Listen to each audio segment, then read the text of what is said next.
દાહોદના સંજેલીમાં ગેસ સિલિન્ડરના વિતરણ સમયે બબાલ, ગેસ એજન્સીના સંચાલકો અને ગ્રાહકો વચ્ચે ઘર્ષણ, સિલિન્ડર સમયસર ન મળતા હોવાનો આરોપ।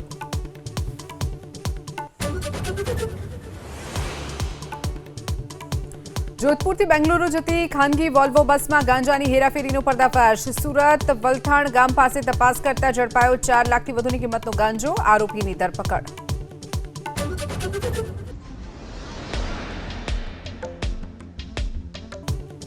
જમ્મુ કાશ્મીરમાં બદલાયો મોસમનો મિજાજ, ગુલમર્ગમાં વાવાઝોડાથી વિનાશ, અનેક વૃક્ષો થયા ધરાશાયી, 1 જવાન ઘાયલ।